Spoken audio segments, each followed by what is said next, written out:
22 April 2025 ভারতের পেহেলগামে পাকিস্তান আশ্রিত লস্করে তৈয়বার সন্ত্রাসবাদী সংগঠনের সন্ত্রাসবাদীরা নির্দোষ পর্যটকদের উপরে নৃশংসভাবে হত্যালীলা চালায়। এই ঘটনায় 27 জন ভারতীয় সহ কিছু বিদেশি পর্যটকদের প্রাণ চলে যায়।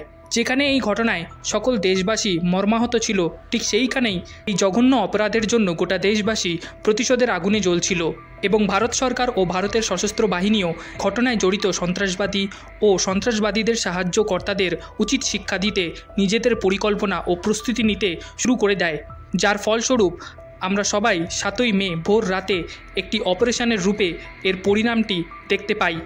কিন্তু এই অপারেশন কিভাবে হয়েছে এবং এই অপারেশনে কিভাবে সন্ত্রাসবাদীদের ট্রেনিং ক্যাম্পগুলো ধ্বংস করা হয়েছে তা আজ আমরা এই ভিডিওতে জানব। তাহলে আর বেশি দেরি না করে চলুন শুরু করা যাক।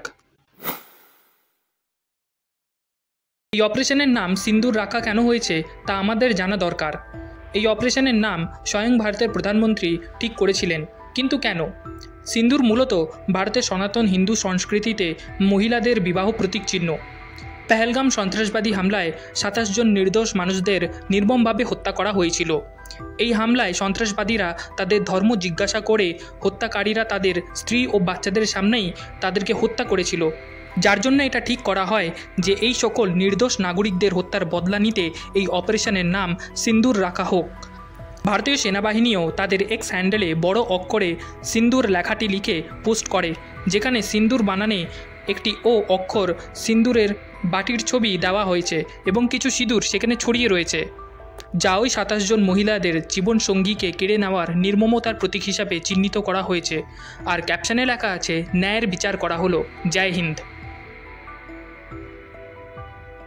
পেহেলগাম সন্ত্রাসবাদী হামলার প্রতিশোধ হিসাবে ভারত অপারেশন সিন্দুর পরিচালনা করে, যেখানে পাকিস্তানের পাঞ্জাব অঞ্চলের প্রায় 100 কিলোমিটার ভেতরে এবং পাক অধিকৃত কাশ্মীরে মিসাইল হামলা চালিয়ে সন্ত্রাসবাদীদের 9টি ট্রেনিং ক্যাম্প ধ্বংস করা হয়।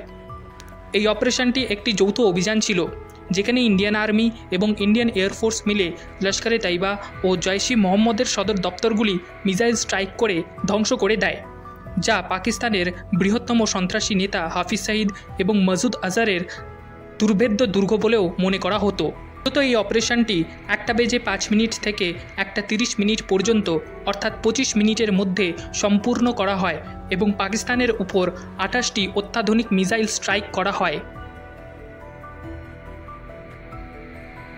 এই অপারেশনটি ভারতের ভূখণ্ড ও আকাশ সীমার মধ্যে থেকেই লং রেঞ্জ মিসাইল, লয়েট্রি মিউনিশন ও ক্রুজ মিসাইল ব্যবহার করে সন্ত্রাসবাদীদের ঘাঁটি ধ্বংস করা হয়। মূলত ভারতের সশস্ত্র বাহিনী এই অপারেশনে কোন অস্ত্র ব্যবহার করেছে তা সার্বজনীনভাবে কোনো বিবরণ দেয়নি, কিন্তু প্রতিরক্ষা বিশেষজ্ঞরা মনে করেছে যে এই অপারেশনে SCALP missile, hammer guided bomb, M777 হাউৎজারের মাধ্যমে লং রেঞ্জ গাইডেড বম ব্যবহার করে পাকিস্তানের উপর প্রিসিশন স্ট্রাইক করা হয়েছে। মূলত প্রথম দিকে আমাদের ইন্টেলিজেন্সরা সন্ত্রাসবাদীদের ট্রেনিং ক্যাম্পগুলির লোকেশনের কোঅর্ডিনেটগুলি সংগ্রহ করে, পরে তা আমাদের সশস্ত্র বাহিনী এই কোঅর্ডিনেটগুলি গাইডেড বম ও মিসাইলে সেট করে দেয়, যা লঞ্চ হওয়ার পর পৌঁছে সন্ত্রাসবাদী এবং তাদের ট্রেনিং ক্যাম্পগুলিকে ধ্বংস করে দেয়। এই হামলায় লয়েট্রি মিউনিশনের ব্যবহারও করা হয়েছে, যাকে সুইসাইড ড্রোনও বলা হয়। এই অস্ত্রগুলিতে টার্গেটের কোঅর্ডিনেশনগুলি প্রথমে সেট করা হয়, পরে লঞ্চ করে দেওয়া হয়। লঞ্চ হওয়ার পর এই ড্রোনগুলি নিজের টার্গেট খুঁজে বের করে এবং সঠিক সময়ে টার্গেটের উপরে হামলা চালিয়ে তাকে ধ্বংস করে দেয়। এবং ঠিক এইভাবেই পাকিস্তানের বাহাওয়ালপুর, সিয়ালকোট, কোটলি এবং পাকিস্তান অধিকৃত কাশ্মীরে মুজাফফরাবাদের জায়গায় লস্করে তৈয়বা ও জৈশ-ই মোহাম্মদের সন্ত্রাসবাদী এবং তাদের ট্রেনিং ক্যাম্পগুলিকে ধ্বংস করে দেওয়া হয়েছে। এই অপারেশন সংক্রান্ত যদি আপনাদের কোনো প্রশ্ন থাকে তাহলে কমেন্ট সেকশানে অবশ্যই লিখবেন।